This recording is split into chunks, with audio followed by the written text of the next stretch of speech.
everybody to the Golden Podcast. My name is Beer, and today I am very excited, well, for two things. Not because today is the first ever episode of the Golden Podcast, but also we have a really special guest overboard the first episode. Well, I know it sounds crazy, so yeah. Let me just introduce myself. My name is Beer. I study in Nelson Mandela School. I'm in 10th grade, and yeah, we're just here to solve some world problems, man. One day I was just going about my daily work and everything, and I saw an airplane fly by, and I was like, damn, these airplanes are huge. Well, it does sound like stupid now I think about it, but it's like just thinking about it, how big these airplanes are, and how much CO2 emissions they make. It really got me thinking. So, you know what? Just for us today, we have a special guest, a WestJet Corporation's representative, and he's here to help us guide through all of his competition and everything that's happening in the airline industry, because the airline industry is a huge industry. And so let's just get into it. How are you doing today? I'm doing good, Beer, and I'm excited to be the first one on this podcast. So let's get started. Right. So, sir, you're a vested representative. Yep. Right. And just start with the basic question just for you. Okay. It's like, so in your industry, the airline sector, What is the scope of the products in the industry? For example, the services, your airplanes. What is the scope of all the things? I'm really interested. So tell me about it. It all depends on that specific airline and the demand and the routes of that airline. Okay, so because our corporations, we only mostly operate in Canada and the US and in North America. So we don't have like that big of a fleet that we carry like huge jumbo Wait, just for our viewers, what is a fleet? Fleet is basically just a collection of planes, you can say. Okay. In collection of planes. Simpler terms, yeah. So you don't have that much collection of planes compared to the other giants, for example, Air Canada or KLM. Yeah, we mostly have like mid-size airplanes. You can see like the normal airplane. We don't have like small airplanes like the bush airplanes, which are used for like hunting or like in the river or like mountain. We have like actual commercial airlines. Well, like our other airlines like KLM or Lufthansa, who do mostly international routes, they will have like huge jumbo airlines because that's the demand.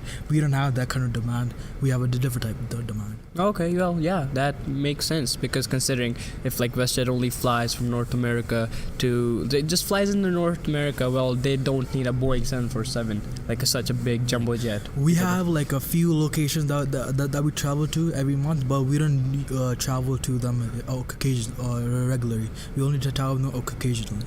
Oh, okay. Well, it's like just for the promotions, right? So is there any WestJet promotions for our viewers that we're probably going to be getting? For right now, no. But in the coming future, we'll have a promotion. So anyone flying to Las Vegas in the summer, everyone goes to casino, enjoy the beach. We'll have some promotions coming. Well, that sounds great, viewers. Just keep trading on this podcast. We'll get some promotions for you all. Okay, going back to the questions. Mr. Singh, tell me more about what is your competition in the space? In the space, like in the whole space, as it's a pun. Okay. If you don't get it. Hilarious joke.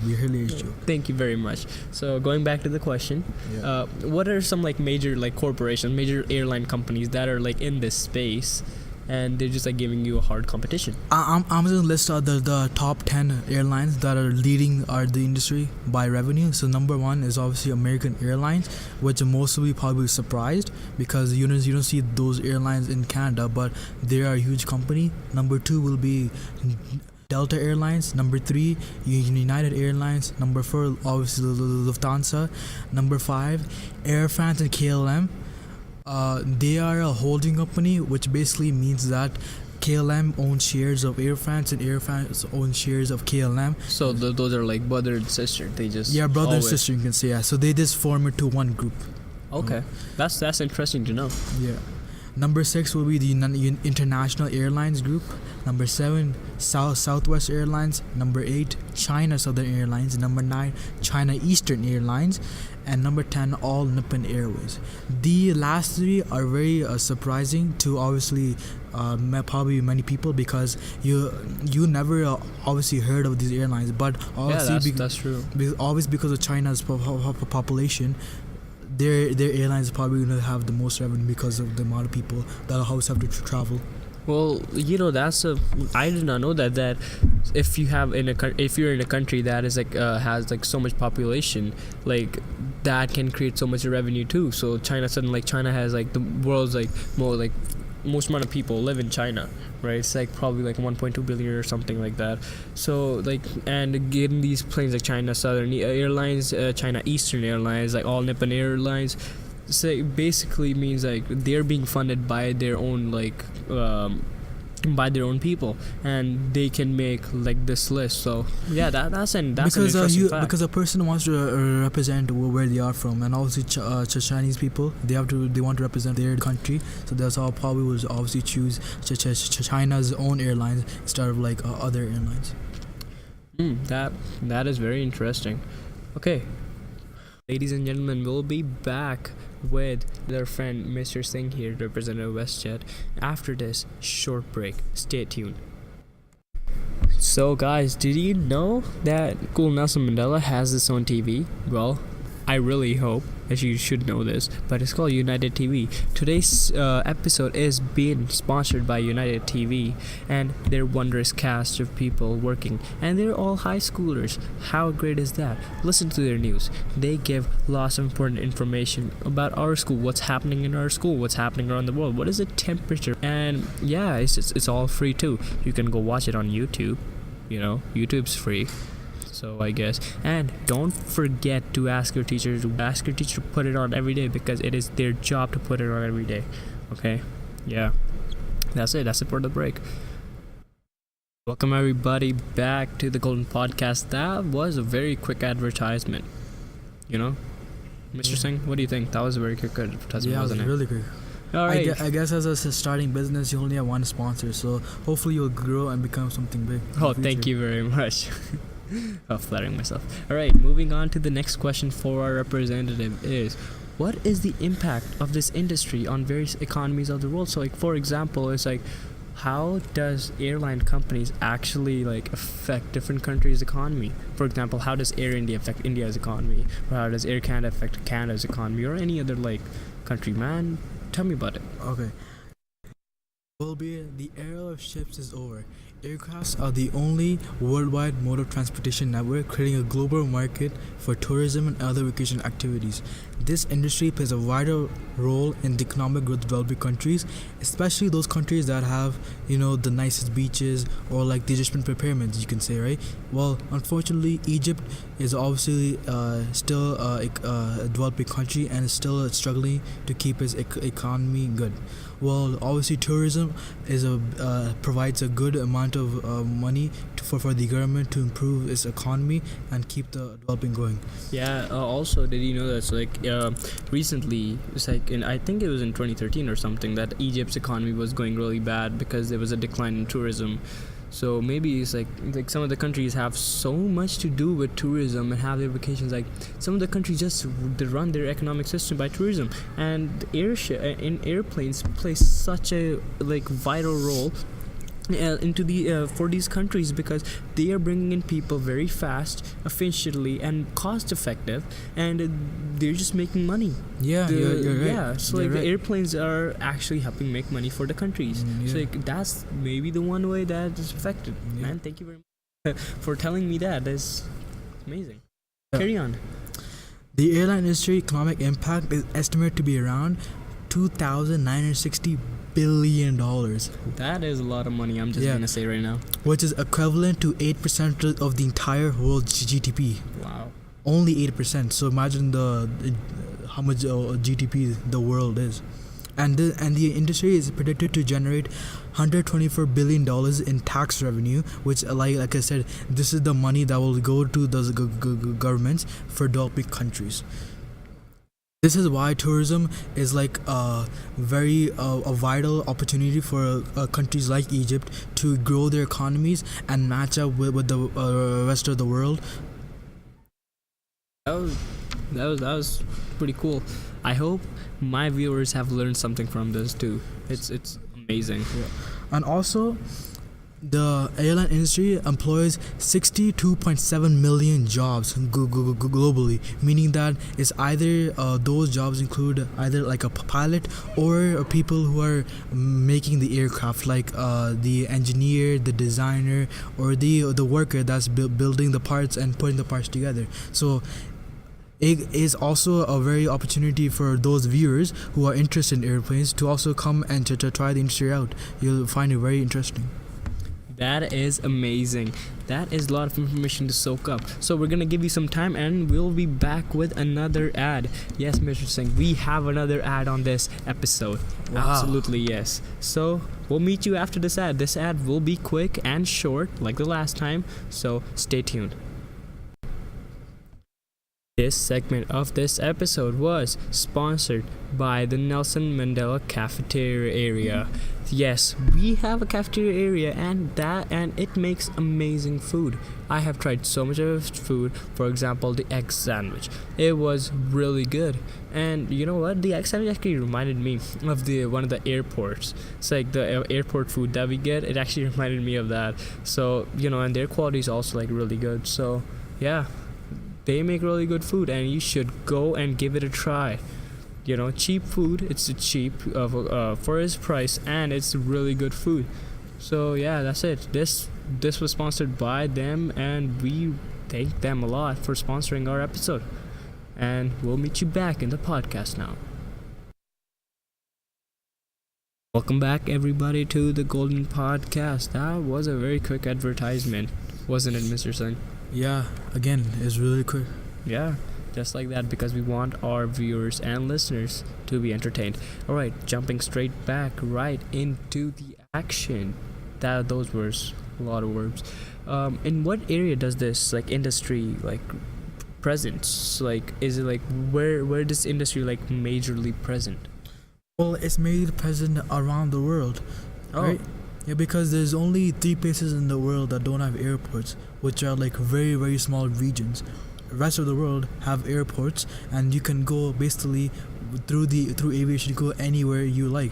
And the airline industry doesn't always only impact the world by its economical benefits, but also the social benefits that it has. Because a Canadian human being who has lived up, born in Canada, can travel to, let's say, India and learn about its cultures and values and bringing those two together. So it's a very powerful industry. But there's also the downside of it because of the CO2 emissions that are releasing by airplanes, which has obviously changed the Earth's atmosphere drastically since the birth of aviation, right? 0.2% of clouds have been formed that and are covering the Earth because of aviation, because of water vapor that's also being released by aircraft. Well, every good thing has a good side and a bad side, and hopefully in the future we won't have to deal with this problem, and the Earth can be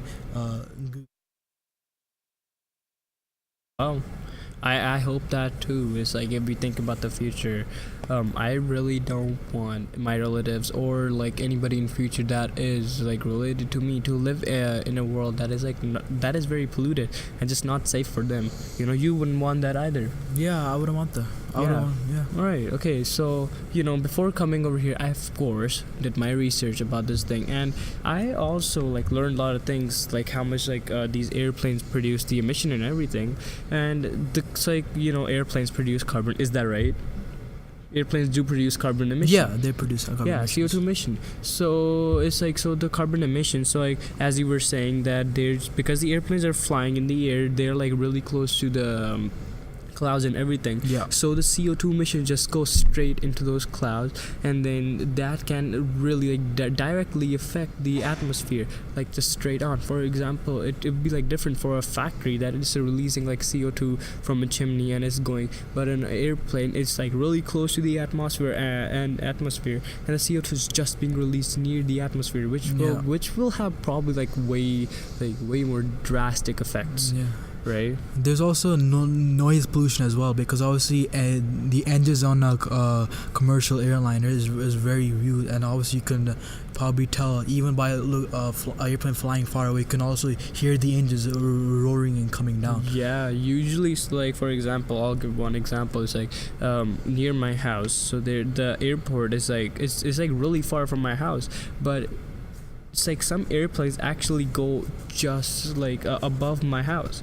And you know why they go? Because during like if there's a windstorm or any climate behavior that the planes cannot go to normal route, they have another like secondary route which is like above my house. So every single night if there's like a storm coming in, I hear these engines like roaring down, like literally like destroying my sleep, and I'm like really not that happy because like I don't get that much sleep. Yeah. But then I think about it, like airplanes, those are like amazing things, but the noise pollution that they create is really, it's like a lot. And maybe like in future we can create a way like engines that they won't produce that much emission and that much noise pollution. Yeah, but we also have to give one credit to the manufacturers and the designers that are continuing to improve the fuel efficiency to reduce as much pollution as they can without the obvious use of electric motors, right? Yeah. The new Airbus A380 is right now one of the most efficient planes. Even if it's the most biggest, it is the most efficient plane. So it's the biggest plane, so the bigger the better, I guess. Yeah, I guess. Well, obviously the new one has like the brand new technology that's available. Yeah. And obviously it was creating it of creating more fuel efficiency and reducing the amount of pollution that comes up. So what do you think? Do you think that this industry is like having an effect on human and animal populations? Because it's like I think that it does actually. It's like of course it does affect the humans too, but it also affects the animals. For example, talk about the noise pollution again. Dogs are really sensitive to hearing, and maybe because the planes going above actually like kind of like destroys their sleep too, if it's because usually it's at night when the planes go by at my like community, and it's like because they're very sensitive, it might hurt them because they're like damaging their hearing and everything. And also because some of the planes, okay, so now talk about some of the crashes and stuff, right, in planes. So there aren't many like crashes or like these like really horrific events that happened, but some of them that happened that they crashed in and they have produced so much just like garbage and it's like pollution where they landed. For example, one of the planes I remember landed in a forest and clearly like cut like so much of the forest that it doesn't even look like a forest anymore. Yeah. Right, and because the whole plane's like full of fuel and everything, there were fuel spills everywhere, and it's kind of like ruined the whole atmosphere, right? Which is like also kind of thing. The plane is carrying like real fuel, and if it like something happens to it, it actually spills. It's like when the plane lands in has to like crash lands in the ocean, the oil spills in the ocean. When the oil spills in the ocean, there's so much things that happen. But in this scenario, I have to defend the airline industry because there are way more car crashes that are being happening, and rather than airplane car crashes, air transportation safest and best mode of transportation that there is. Yes, you know what? I'm not gonna argue on that. There are more car crashes Of course there are. But yeah, just considering that like the planes like can do that much damage too, actually like makes you think, doesn't it? Yeah. So, considering the laws that we have in place for the environmental destruction that the planes are doing, one of the laws, CORSIA. Am I right? Yeah. So CORSIA is like, can I explain what CORSIA is? Sure. Explain. Okay. So, ladies and gentlemen, CORSIA is actually a law that was made by UN. It stands for Carbon Offsetting and Reduction Scheme for International Aviation. So, what this law basically does is that it provides quotas to different airline companies. So for example, let's say we have KLM. They have a quota of CO2 emissions. So they're only allowed in that quota to make that much CO2 emission a month or a year. Like that's how quota works. Because like CO2 emissions are like they will happen anyways. You can't just stop them, right? So then the airline companies like KLM have to buy more quotas from Corsia, the UN. So that's like they buy more quotas, more money go to UN, and then the UN can use that money to recycle it and help the environment. So for example, the palm trees that have been cutting off in Indonesia, yeah, like that's like a main example where UN is putting their money to recover the forests, right? Wow, you really did do your research, Beer. Good job. Yeah, you know, like yeah, never come unprepared. Right, I think that the Corsia law is the best law for aviation as of right now, or like after the for like with carbon tax, because the Corsia law actually kind of like helps make the environment better, because the companies are giving money for environmental sakes, you know, and it's like it's always good. If there's more money for the UN to spend on the environment, there's CO2 emissions making so it's like there's bad things happening and there's good things happening at the same time. UN's actually helping like stable the CO2 emissions, so it's actually like seems a good plan looking forward to help our planet, to help the environment get better by generating more money through these quotas. So if we can strengthen the Corsia laws, for example, if we can have like more countries in it, like if we can have other like developing nations that can help Corsia law and actually strengthen the laws, that would be like really good. Also, I have one question for you. So Yeah. I just question is like I was thinking one day, it's like what if the planes run on biofuel? Biofuels are like a plausible solution, but so far biofuels are only used for like small vehicles or like small buses, right? So the technology isn't there to like have if we can use biofuels for like huge commercial airplanes, right? Or that be better. So technology still has to develop and research still has to be done if biofuels are like an actual solution. So that's Yeah.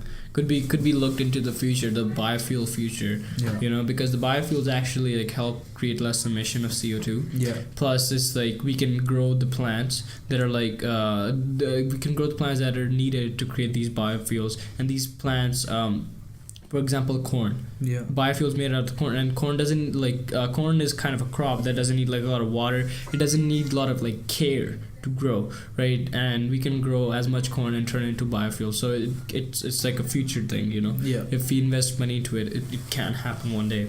Yeah. You know. Okay, so tell me about this. So the consumers of this industry, you know, the people Yeah. that take your flights, the people who fly in KLM and everything, right? It's like what should they consider when purchasing like these services from your industry? Like should they consider something, or like what should they think whenever they get on a plane? Well, it depends on your the destination where you want to go, right? If your destination is reachable by like a car or like a small transport, then you should go for it to reduce your ecological footprint and reduce the amount of emissions, right? Let's say if you're going from Calgary to, let's say, Edmonton, you easily be done by car. You don't have to take like a entire plane, waste emissions, and go there, right? So it all depends on your destination. So yeah, that's kind of like a way people could reduce their Okay. ecological footprint. So, Mr. Singh, tell me more about these like technologies that there are that can actually reduce the emissions of these huge airplanes.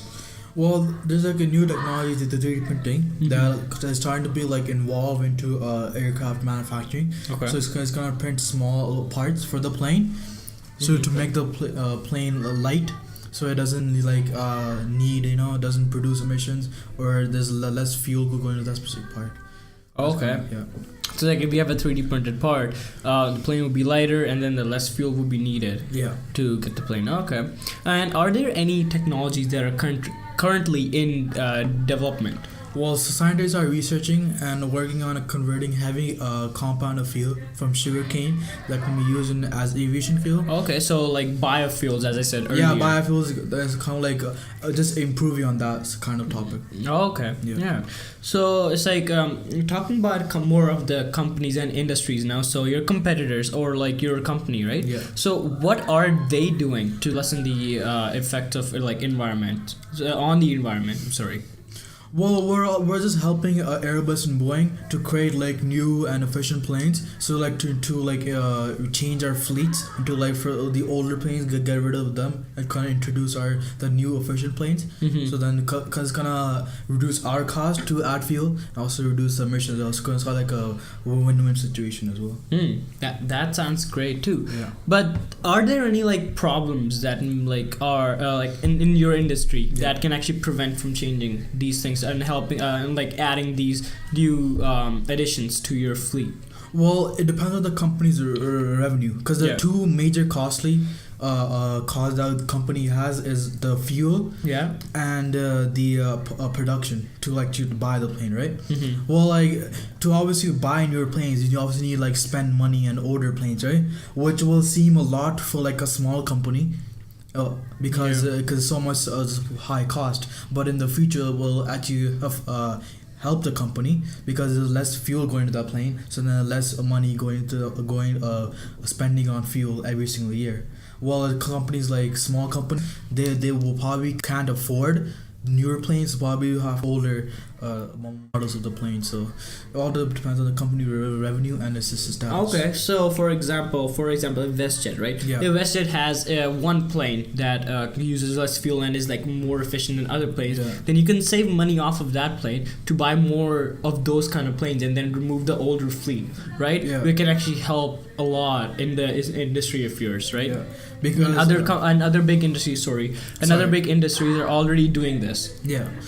Well, like since our most lot fleet is like older planes, so we're recently trying to introduce newer planes because mostly the newer planes that are efficient are like I said before, Airbus A380 or 747. Those are more efficient and those are used for like long distance. While we don't majorly operate long distance, so Airbus and Boeing, they're still trying to develop mid-sized planes to be more efficient. A new plane like 757 Max can be an example. That's like the one of the most efficient planes out there, so we're trying to introduce that into our fleet as well. Okay, that sounds great. Yeah. So Mr. Singh, tell me, what do the consumers of this industry should consider when they're purchasing a ticket or they want to go somewhere using a plane?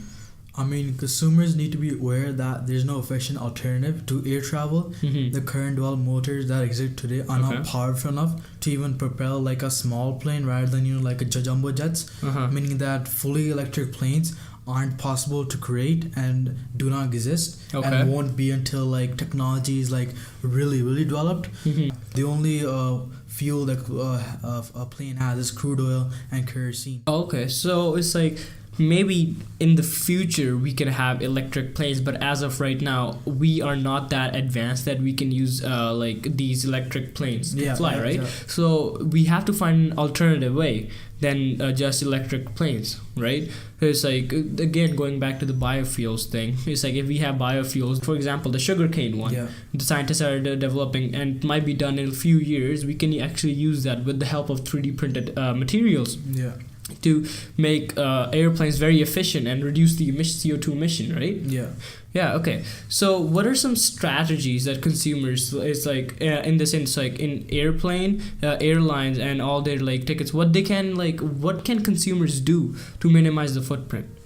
To minimize the footprint? So I'm sorry, I'm cutting you off, but like if I really think about it, you can't really minimize the footprint. Am I right? Yeah. Like the consumers, like we just buy tickets and for the planes, we can't really minimize it unless we do something ourselves. Like for example, ride bikes to work. Yeah. Right. But sometimes that may not be possible because your work is like in a different country.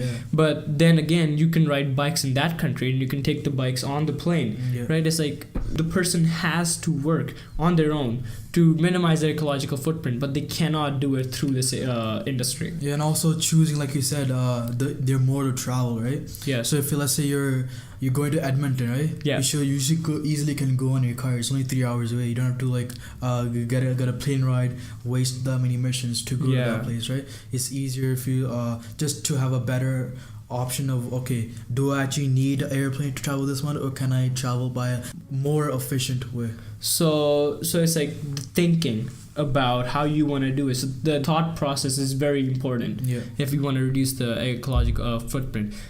You know what? I might actually, like, next time when I'm driving a car, I'm gonna think about it. It's like, do I really need to drive the car? It's like, for example, there's a grocery store near my house, right? Yeah. But sometimes because like we're lazy, we take our car there. But next time I'll think about it. It's like, can't really reduce these emissions of like these big things, for example plane, but we can make an impact on our own. Which that's what we should be doing. We shouldn't make an impact every person, because if every person does it, then all the other persons start doing it too.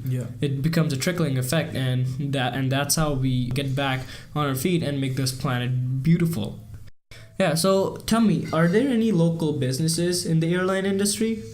Well, airline is a special type of industry where you can't have a local business. Because, I guess, like, you can't have, say for example, you can't have like with WestJet, you can't have like a low budget airline. Well, even with the low budget airline, their owners, they're pretty rich themselves, because to even buy a airplane, just a single airplane, it's a lot of money.